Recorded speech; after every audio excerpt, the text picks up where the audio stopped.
trying to compose myself because my head is hot. My head is really, really hot. And my first message is very simple. I like a lot of what Ineos has done since they came in, but they chose not to sack this manager and to give him a chance. The PR has been excellent. We've seen a very good summer. Most rivals agreed Man United had a good summer in the transfer market. For years, I bemoaned the idea of sacking a manager because we lacked the structure and the key decision makers to make a model where you're rapidly going through managers' work. We now have that structure. We have spent more money. I don't believe when you look at the performances that we have put in just this season alone, that is because we lack quality players.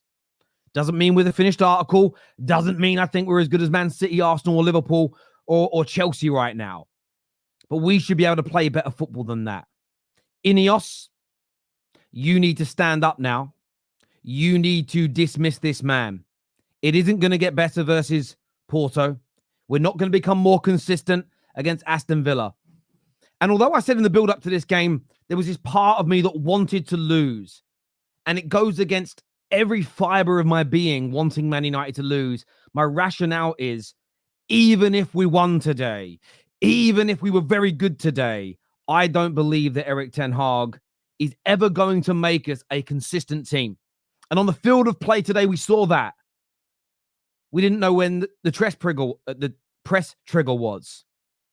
We also didn't stop the ball being played for our midfield. Now, Spurs were good and deserve credit, but they ain't that good where they can bypass every press and pass for a team when it sits back at will that easy. Do you know why we know they're not that good?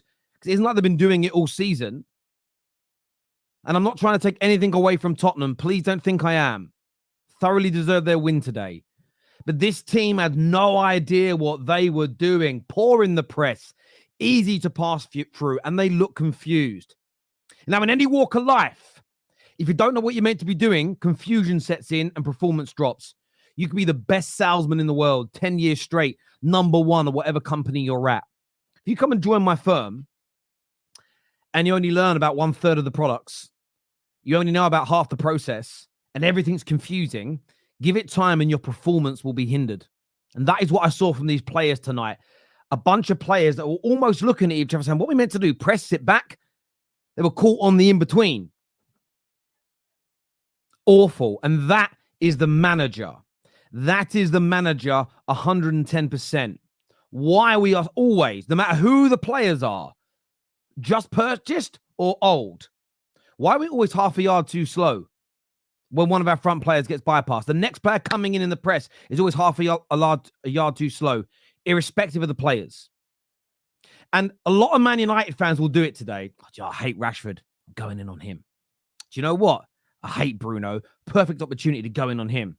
Do you know what? I loved AWB. Therefore, I hate Delo.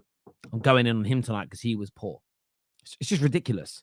It doesn't matter who plays, who starts, who we sell, who we buy. The same problems persist.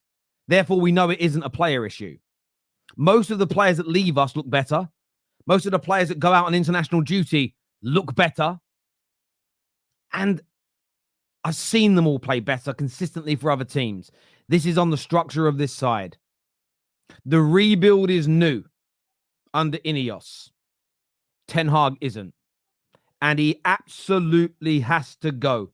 Without a shadow of a doubt, tonight, the announcement needs to come out. He has to be moved on as the Manchester United manager. Thank you for the FA Cups, the FA Cup. Thank you for the League Cup. You know, most Premier League managers never win trophies, ever. Thank you for that. But we have to have higher standards. We have to. And I'll get called a hypocrite. Terry, you used to bemoan the idea of going through 2 or 3 managers quickly. Yes, when the club's structure was built and the identity of that manager. We've ripped that out this summer. Therefore, I'm all for it. It's what all the other top clubs in the world do. There is no way a Bayern Munich, a Real Madrid, a Barcelona, a PSG, a Man City, a Liverpool, a Chelsea. I don't think any manager could start a season this badly at a top club and not lose their job. I know some will say, but Arteta didn't. Completely different scenario. Arteta didn't have 10 years experience going into his third year when he was performing this badly. Go and look at Arteta, where he was at the start of his third full season at Arsenal. Completely different kettle of fish. So the comparison is horseshit. He has to go. He absolutely has to go because today, I haven't got to the red card yet. Today was the worst performance I've ever seen from a Man United team ever. And I'm not even... The second half where we created a little bit and we looked good on the ball, that's because Spurs said, there you go. Have a go. There you go. Have a little play. We've had a push. Now you can have a pull. That's all that was. And even then, we weren't good enough. We didn't know what we were doing. So from my point of view and perspective, I am fuming. I am absolutely fuming. Yes, I didn't want to win the game. And everybody knows that. And I've already given out the reasons as to why. But I ain't happy about this. I am not sitting here, oh, it's okay, guys. It means the manager's close to going. Woo! I'm never happy. I don't want to be right. And you know what's really interesting? I got this tweet at me today. Carl here says, for the first time, I am with you about Ten Hag. I've had this message about 30 or 40 times today from multiple people that the whole of last season said, no, we've got to give him time. They're all now saying, look, he's been given that time. The structure's here. And in fact, there hasn't been an improvement overall. We have gone backwards from last year. We are, 11th, 12th in the league? It's an abomination. And at this stage, the entire season is still salvageable.